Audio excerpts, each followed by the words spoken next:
आज का जो केस था वो सच में बहुत ही भयानक था। ये जो केस था इसमें एक लड़की एक लड़के से प्यार कर बैठी और उसकी जिंदगी में सब कुछ बदल चुका था, यहाँ तक उसका नाम भी बदल चुका था। गुमशुदगी का ये जो केस था ये जब आगे बढ़ा तब इसमें पता चला कि इसमें धोखा, षड्यंत्र जैसी कई चीजों का खुलासा किया गया था। ये कहानी उन सभी लड़कियों के लिए एक सबक है जो किसी को बिना जाने बिना पहचाने एक अच्छे तरीके से किसी के बारे में पता लगाए बिना अपना घर, अपने पुराने रिश्ते, अपने माँ बाप, भाई बहन को छोड़कर चले जाते हैं। जो लड़कियां कुछ ही दिनों के अफेयर की वजह से अपना सब कुछ दांव पे लगा देती हैं। जरूरी नहीं कि हर प्यार करने वालों का अंजाम बहुत अच्छा हो। अक्सर जो प्यार में पागल लोग होते हैं उन लोगों को धोखा खाते हुए भी देखा गया है। कई केसेस में जिंदगियों को बर्बाद होते हुए भी देखा गया है और कई जिंदगियों को दुखद के साथ आबाद होते हुए भी देखा गया है। लेकिन हर किसी की किस्मत एक जैसी नहीं होती और ऐसा ही कुछ इस कहानी में भी हुआ था। अगर सच में आप आज इस स्टोरी को सुनना चाहते हैं तो इस स्टोरी को पूरा एंड तक जरूर देखिएगा। आज की जो कहानी है ये लखनऊ से निकल कर आई। इसके साथ साथ ये कहानी गोंडा और बहराइच दो जिलों से भी संबंधित है। कहानी एक लड़की जिसका नाम इशरत परवीन जो लखनऊ मड़िया गांव की रहने वाली थी। उसकी उम्र करीबन 22 साल के आसपास की थी। दिखने में बहुत ही सुंदर थी और स्वभाव से बहुत ज्यादा हंसमुख और मन मर्जी की मालिक थी। वो बहुत ज्यादा मिलनसार थी और हमेशा ही कभी भी किसी से भी जल्दी ही मिलजुल जाया करती थी। वहीं पर एक जिम हुआ करता था जहां पर इशरत हमेशा जिम जाया करती थी। उसी जिम का एक ट्रेनर था जिसका नाम था पुष्पेंद्र और वो उसी जिम में रहा करता था। इशरत और पुष्पेंद्र की मुलाकात इसी जिम में हुई और बातों ही बातों में ये दोनों जल्दी ही अच्छे दोस्त बन चुके थे। दोस्ती इनकी पता ही नहीं चला कब इतनी गहरी हो चुकी थी कि इनकी दोस्ती प्यार में बदल चुकी थी। इन दोनों को इस बात का पता ही नहीं चला। ये दोनों अक्सर मिलने लगे और इनका जो प्यार था वो लगातार बढ़ता ही जा रहा था। अब ये दोनों एक दूसरे के बिना जीने के बारे में सोच भी नहीं सकते थे। लेकिन दोनों के प्यार में बहुत ज्यादा अड़चने आ चुकी थी। दोनों अलग अलग कास्ट से बिलोंग किया करते थे। ये बात इन दोनों के परिवार वालों को कतई मंजूर नहीं थी क्योंकि ये दोनों एक दूसरे धर्म के थे और इनके परिवार वालों को ये बिल्कुल भी मंजूर नहीं था कि अलग अलग धर्मों में शादी की जाए। इसीलिए इन दोनों ने एक साथ रहने का फैसला किया। इसी बीच पुष्पेंद्र को ये लगा कि वो अपना करियर मॉडलिंग में बना सकता है, इसीलिए उसने मुंबई जाने का फैसला किया। इसने जब इशरत से इस बारे में बात की तो वो सच में बहुत ज्यादा दुखी हो चुकी थी। तो फिर उसने कहा कि मैं तुम्हारे बिना अब बिल्कुल भी नहीं रह सकती और तुम मुझे छोड़कर जाने की बात कर रहे हो। तुम मुझे ऐसे छोड़कर नहीं जा सकते। और तभी इतने में पुष्पेंद्र और इशरत के बीच में ये तय हुआ कि पहले पुष्पेंद्र मुंबई जाएगा और अपना करियर जमाएगा, उसके बाद इशरत अपने वालों को कोई बहाना बनाकर मुंबई आ जाएगी। इसके बाद जैसा कि तय हुआ था पुष्पेंद्र मुंबई चला गया और फिर थोड़े टाइम बाद जब इशरत को ये लगा कि वो अब पुष्पेंद्र के बिना नहीं रह सकती, उसे लगातार पुष्पेंद्र की याद आ रही है, उसे ये लगता है कि उसे सिर्फ उसी के पास होना चाहिए, तो वो बिना टाइम को गवाए अपने घर पर बहाना बनाकर तो वो कुछ टाइम बाद मुंबई पुष्पेंद्र के पास जाकर रहने लगी। अब फाइनली इशरत ने अपना धर्म छोड़कर वो पुष्पेंद्र के पास रहने लगी और उसने अपना नाम इशरत परवीन को छोड़कर सोनी तिवारी बन चुकी थी। उसने पुष्पेंद्र तिवारी से वहीं के पास ही के एक मंदिर में शादी कर ली थी। इसके बाद ये दोनों एक साथ पति पत्नी बनकर रहने लगे। सब कुछ बहुत बढ़िया चल रहा था, जैसा इन लोगों ने चाहा था एकदम वैसा ही चल रहा था। इन दोनों ने एक दूसरे को पा लिया था और इनकी जिंदगी बेहद ही खुशहाल चल रही थी। इसके बाद थोड़ा सा टाइम गुजरा और कोविड-19 का टाइम आ चुका था और इस कोविड के कहर के कारण पुष्पेंद्र की जो जॉब थी वो उसके हाथों से जा चुकी थी। पहले तो कुछ दिन तक वो मॉडलिंग के लिए स्ट्रगल करता रहा और कुछ दिनों के बाद उसने मुंबई में ही जिम में काम किया। इसके बाद वो लगातार मॉडलिंग में भी ट्राई कर रहा था लेकिन उसका हाथ मॉडलिंग में जम ही नहीं पाया। इस सब के कारण इन दोनों के पास अब यहाँ पर पैसे की कमी होने लगी थी। ये दोनों बहुत ज्यादा परेशान रहने लगे। फिर एक बार इन्होंने ये प्लान किया कि हमें वापिस अपने घर चले जाना चाहिए। ये दोनों मुंबई छोड़कर वापस लखनऊ पहुंच चुके थे लेकिन सोनी तिवारी यानी कि इशरत जहां पर लखनऊ में रहती थी वो वडंबा के आदि नगर में एक किराए के मकान पर रहने लगी, जबकि उसका पति पुष्पेंद्र वो अपने होम टाउन गोंडा चला गया और गोंडा में ही उसने अपना एक जिम खोल लिया। अब यहाँ पर उसने अपने कारोबार की शुरुआत कर ली थी। इसके बाद पुष्पेंद्र की पत्नी जो सोनी थी वो पुष्पेंद्र से हमेशा कहा करती थी कि तुम भी लखनऊ चले आओ, हम साथ रहेंगे, यहीं पर तुम जिम खोल लेना, तुम्हारा काम अच्छा चल जाएगा और हम इकट्ठे रहेंगे और मैं भी तुम्हारा काम में पूरा साथ दूंगी। लेकिन कुछ काम धंधे की वजह से और पुष्पेंद्र के घर वालों के दबाव के कारण पुष्पेंद्र लखनऊ में सोनी के साथ नहीं रह सकता था। ये एक दूसरे से इतना प्यार करते थे, इसके बावजूद भी ये दोनों अलग अलग रह रहे थे। इन दोनों के बीच हालांकि पुष्पेंद्र कभी कभार सोनी के पास चले जाया करता था। ये दोनों एक साथ बहुत अच्छा टाइम बिताया करते थे, सब कुछ बहुत बढ़िया चल रहा था। ये दोनों अलग जरूर रह रहे थे, लेकिन सोनी पुष्पेंद्र को बहुत चाहती थी। वो हमेशा उस दिन का इंतजार करती रहती थी जिस दिन पुष्पेंद्र उससे मिलने के लिए उसके पास आएगा, उसके साथ रहने के लिए आएगा। लेकिन कुछ दिनों के बाद लखनऊ में 6 सितंबर 2022 को कुछ ऐसा हुआ जिसमें पुष्पेंद्र एकदम हिल चुका था। दरअसल इस बार जब पुष्पेंद्र सोनी से मिलने के लिए लखनऊ गया तब सोनी रहस्यमयी तरीके से गायब हो चुकी थी और 6 सितंबर को Pushpendra Sushant golf city police station में पहुंच गया और वहां पर पुष्पेंद्र एक FIR दर्ज करवाता है। वो पुलिस वालों को बताता है कि आज से 4 दिन पहले यानी कि 2 सितंबर को मैं अपनी पत्नी सोनी तिवारी को फिनिक्स प्लासियो मॉल के पास छोड़कर गया था क्योंकि वो किसी से मिलना चाहती थी। लेकिन उसी दिन से आज 4 दिन गुजर चुके हैं, लेकिन अभी तक मेरी पत्नी घर वापस नहीं पहुंची। उसका कुछ भी पता नहीं चल पा रहा है। मैं उसे लगातार फोन कर रहा हूँ, उसका फोन लगातार बज रहा है लेकिन फोन रिसीव नहीं हो रहा, वो फोन उठा ही नहीं रही। मेरी उससे कोई बात नहीं हो पा रही। मैं सच में बहुत परेशान हो चुका हूँ। प्लीज आप मेरी पत्नी को ढूंढिए, पता नहीं वो इस टाइम पर कहाँ पर होगी और किस हालात में होगी। तो कुल मिलाकर गुमशुदगी का एक मामला पुष्पेंद्र तिवारी जिम ट्रेनर ने लखनऊ के सुशांत गोल्फ सिटी के पुलिस स्टेशन में दर्ज करवा दिया था। पुलिस वाले जांच पड़ताल शुरू कर देते हैं तो उन लोगों ने सबसे पहले पुष्पेंद्र से ही अपनी जांच को आगे बढ़ाया। उन लोगों ने पुष्पेंद्र से पूछताछ की। पुष्पेंद्र ने अपनी जिंदगी के बारे में और सोनी के बारे में सब कुछ पुलिस को बता दिया कि कैसे उन दोनों में प्यार हुआ था, कैसे वो मिले थे और इन लोगों ने कैसे अपने घर से निकलकर शादी की थी, कैसे इशरत परवीन सोनी तिवारी बनी थी। सब कुछ डिटेल में वो पुलिस वालों को बता चुका था।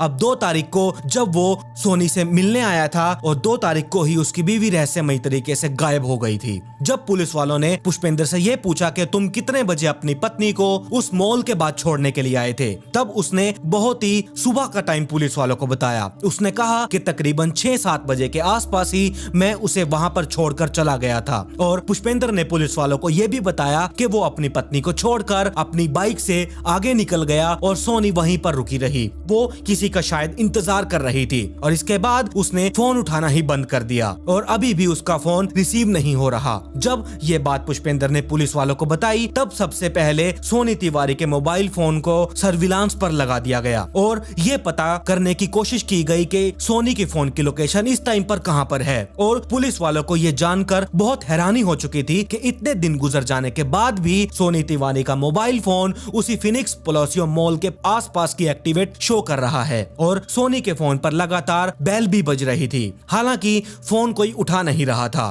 तो ये बात जब पुलिस वालों को पता चली तो सच में ये बहुत ही चौंका देने वाली थी। और दूसरी बात यहाँ पर ये थी, इतनी सुबह 6-7 बजे के आसपास कौन किसी से मिलने के लिए जाएगा, जैसा कि पुष्पेंद्र ने पुलिस वालों को बताया था। लेकिन पुलिस वालों को पुष्पेंद्र की ये बात कुछ हजम नहीं हो रही थी। ये आखिरकार इतनी सुबह सुबह पुष्पेंद्र ने क्यों सोनी को, अपनी पत्नी को उस फिनिक्स मॉल के पास छोड़ा था। जब ये सवाल पुष्पेंद्र से पूछा गया तब पुष्पेंद्र इस सवाल का कोई सटीक जवाब नहीं दे पाया। हालांकि उसने ये कहा कि उसकी पत्नी किसी से मिलने के लिए गई थी, लेकिन किससे मिलने गई थी इसका जवाब पुष्पेंद्र के पास था ही नहीं। और पुलिस वालों को जो तीसरी बात छानबीन से पता चली वो बात ये थी, ये दोनों यानी कि पुष्पेंद्र और सोनी साथ नहीं रहा करते थे। ये जो 3-4 वजह थी, मोबाइल का उसी जगह पर लोकेट होना, इतनी अर्ली मॉर्निंग उसका अपनी पत्नी को मॉल के बाहर छोड़ना और दोनों का अलग अलग रहना, जबकि पुष्पेंद्र के मुताबिक उन दोनों में बहुत प्यार था। और जबकि 2 सितंबर को ही सोनी गायब हो चुकी थी तो वो भी एकदम सुबह सुबह। तो पुष्पेंद्र 6 सितंबर को इतने दिनों के बाद क्यों पुलिस स्टेशन में रिपोर्ट लिखवाने के लिए गया। ये सारी बातों के कारण पुलिस वालों का शक सीधे की सीधे पुष्पेंद्र के ऊपर ही जाकर अटक रही थी। पुलिस वालों को ये लगने लगा कि कहीं ऐसा तो नहीं है कि सोनी की गुमशुदगी में पुष्पेंद्र का ही हाथ हो। और बॉडी लैंग्वेज से पुलिस वाले ये सेंस कर पा रहे थे कि पुष्पेंद्र का ही हाथ इसमें जरूर होगा। पुष्पेंद्र को पुलिस वालों ने दोबारा पुलिस स्टेशन में बुलाया और पुलिस स्टेशन में बुलाकर उन लोगों ने सख्ताई से पुष्पेंद्र से पूछताछ की और जब उससे टॉर्चर किया गया, उससे सच उगलवाने की कोशिश की गई, तब पुलिस वालों को यह जानकर बहुत ज्यादा हैरानी हुई कि जो पुष्पेंद्र सोनी की गुमशुदगी पर इतना ज्यादा परेशान हो रहा था, वही अपनी बीवी के गुमशुदगी के पीछे निकला।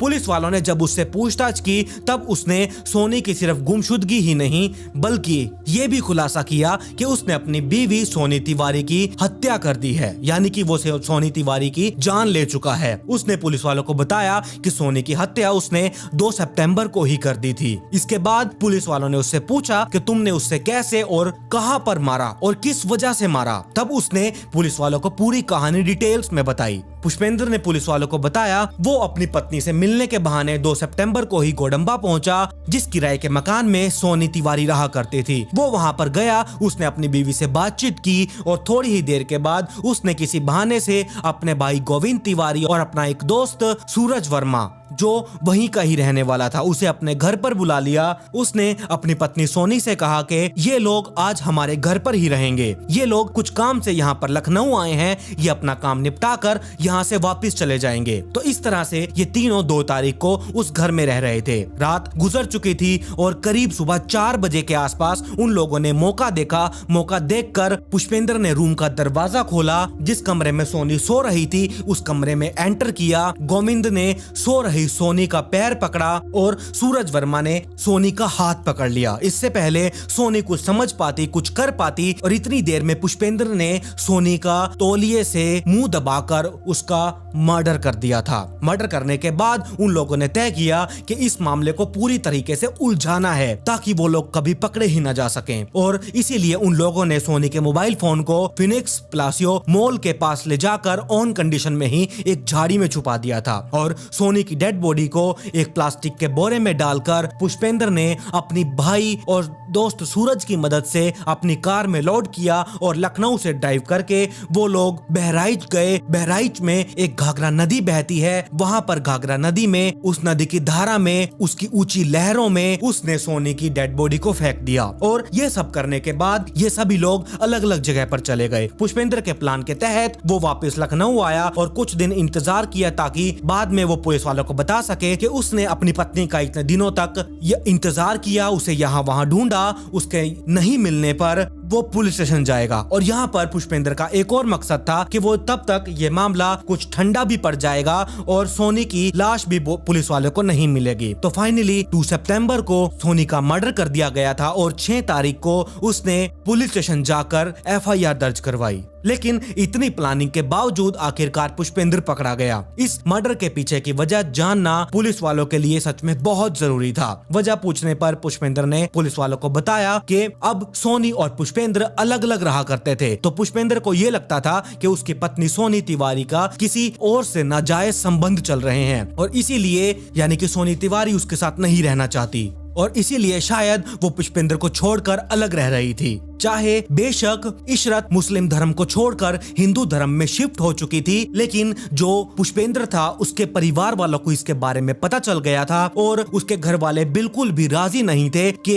एक मुसलमानी लड़की हमारे परिवार में आकर रहे। और वो बार बार पुष्पेंद्र को ये कहा करते थे कि वो कैसे भी करके उस लड़की से पीछा छुड़ा ले। पुष्पेंद्र के घर वाले लगातार उस पर सोनी को छोड़ने के लिए दबाव बनाए जा रहे थे। तो एक तरफ घर वालों का प्रेशर और दूसरी तरफ अलग रहना और सोनी के साथ बार बार इन्हीं मसलों को लेकर झगड़ा करना, ये सारी वजह थी जिन वजह के कारण इस जिम ट्रेनर पति ने अपनी पत्नी की इतनी बेरहमी से हत्या कर दी। और सबूत मिटाने और छिपाने के लिए इन तीनों ने एक फिल्म जो अभी हाल ही में आई थी दृश्यम, उसे कई बार देखा। इन तीनों ने इस हत्याकांड को अंजाम देने के बाद पुलिस वालों को उलझाने के लिए जो मोबाइल फोन वाली साजिश रची गई थी, इसके पीछे यही फिल्म थी। जिस फिल्म को इन लोगों ने मर्डर करने से पहले देखा था, ये तीनों इस फिल्म को पहले भी कई बार देख चुके थे, लेकिन कत्ल करने से पहले एक बार और इसीलिए इन लोगों ने देखा ताकि इन तीनों के दिमाग में इस फिल्म को लेकर जो सीन है इस फिल्म के, वो सीन्स इनके दिमाग में बैठ जाए और पुलिस वालों को गुमराह करने में मदद मिल सके। इसके बाद पुष्पेंद्र के बताए अनुसार सोनी का मोबाइल उस जगह से बरामद कर लिया गया जहां पर उसने सोनी का मोबाइल फोन छुपाया था, मगर पुलिस वालों ने गोविंद तिवारी को गोंडा से ही अरेस्ट कर लिया। रास्ते में ही सख्ताई से पूछताछ करने के बाद उसने पूरी की पूरी वारदात को उगल दिया था।